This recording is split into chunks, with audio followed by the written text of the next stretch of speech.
Can you imagine someone killing their own parents just because they wouldn't turn down the TV? Sounds unbelievable, right?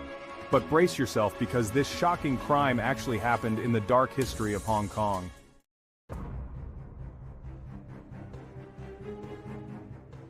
Hong Kong is known for its incredibly low homicide rate, so low that in 2022 it hit an astonishing 0.00, a 100% drop from 2020. So when a heinous crime was committed, no one saw it coming. On the 1st of March 2013, Hong Kong was rocked by the news of the brutal killings of Yuet-yee, a 65-year-old man, and Yuet-yee, a 62-year-old woman. The lovely couple who lived together, but the real shock came when it was revealed that the mastermind behind this horrifying act was none other than their own son, leaving the entire society in utter disbelief and horror. The killer's name was Henry Chow, also known as Henry Chow Hoi Leung. In a short time he became a notorious figure in Hong Kong due to his involvement in a gruesome murder case.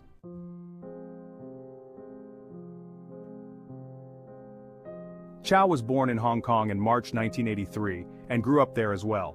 Henry Chow was a university graduate who studied at the Hong Kong Institute of Vocational Education. He majored in multimedia design, which involved skills in digital media, graphics, and possibly some elements of computer science. He also joined piano classes and had a love interest as well, which are also linked with this murder case. We will break down those details in the next few minutes of the story. Chow's personality was believed to have introvert characteristics, and he intended to stay isolated from everyone. There were many reasons behind that, but what we found was that he was bullied during his study tenure in Australia, and he failed the Hong Kong's educational exam as well. Many believe that these could also be the reasons behind his brutal act against his parents. But is it like this? No. We will know other reasons in the next minutes of the story.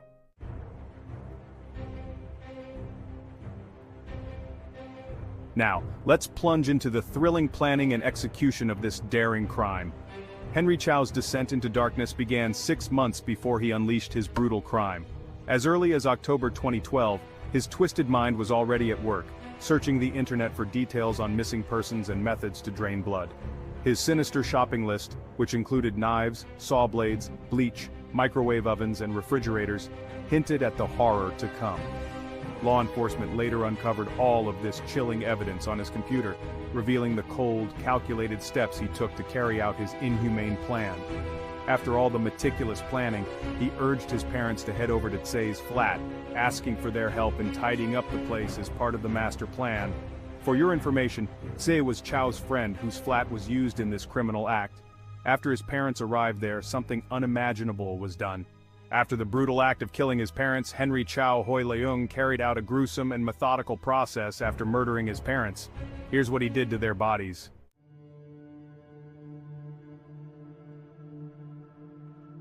This is strictly for adult listeners, and now let's dive into the chilling details. After killing his parents, Chow and his accomplice, Tse Chun-kei, dismembered the bodies. They cut the bodies into smaller parts, which made it easier to dispose of them and hide the crime. In a horrifying twist, Chow cooked some of the body parts.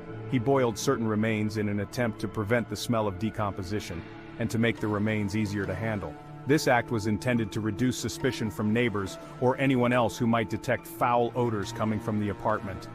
After cooking and preparing the remains, Chow stored some of the body parts in lunch boxes. He placed the lunch boxes in the refrigerator, further attempting to conceal the evidence and delay detection. Now comes the microwave part. Chow specifically used the microwave to heat some of the body parts, particularly the heads.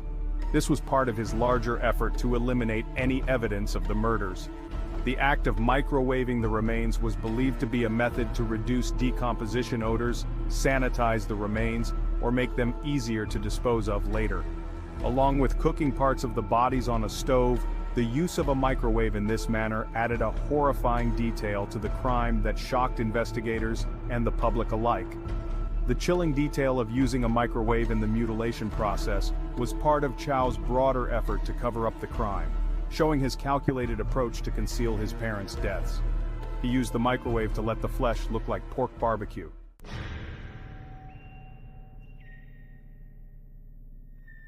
The news of the murders of Chow Wing-ki and Moon Seo Yuet-yee, Henry Chow's parents, came out in a shocking manner after Henry Chow himself casually confessed to the crime. After killing and dismembering his parents, Chow sent disturbing messages to his friends in a group chat.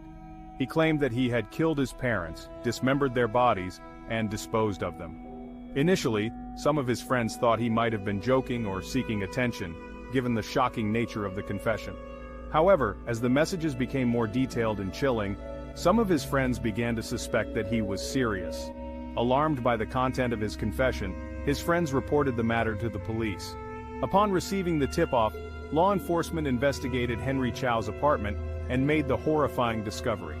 They found the dismembered remains of his parents, some of which had been cooked and stored in lunchboxes inside the refrigerator. This gruesome discovery immediately made headlines, and the case became widely known in Hong Kong as one of the most disturbing and shocking murders in the city's history. The media coverage highlighted not only the brutal nature of the crime, but also Chow's cold and casual demeanor when confessing to it.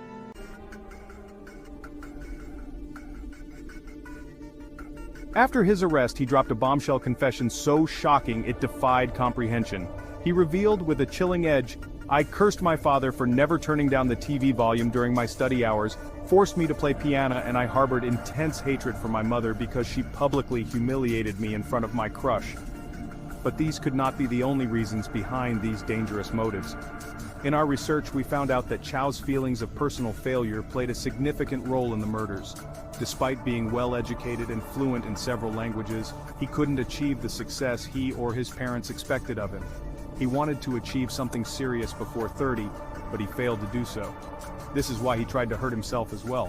This led to a sense of hopelessness, and in his distorted thinking, killing his parents seemed like a solution to his mounting frustrations. Chow suffered from severe mental health problems, including depression and narcissistic personality traits. He exhibited signs of feeling worthless and inadequate, which contributed to a growing sense of resentment toward his parents. Although he sought psychiatric help at various points, his mental instability likely fueled his actions. From his confessions, it was out that he never remembered good sides of people and had no soft corner for others' feelings. His mental health could be determined by this act, that he joked about parents' murder during the investigation hours.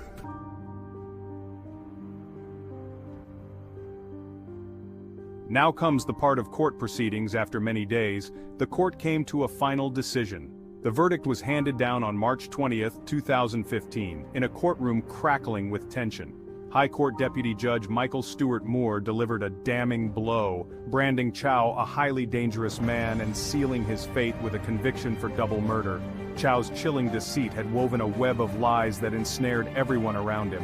In a dramatic twist, Tse was acquitted of the murder charges but found guilty of obstructing justice by preventing the lawful burial of the victims.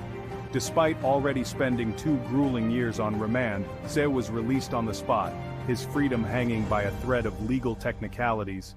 The trial had unfolded like a high-stakes thriller, with every revelation more shocking than the last, leaving the public in stunned silence and the community forever scarred.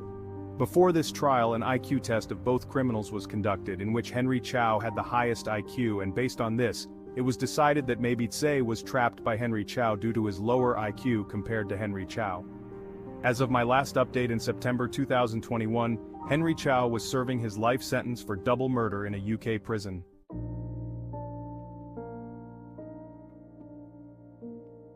Do you think justice was truly delivered in Henry Chow's case?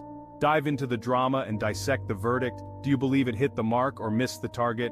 And what about the psychological forces at play? What drives someone to commit such heinous crimes? Share your thoughts and theories in the comments below.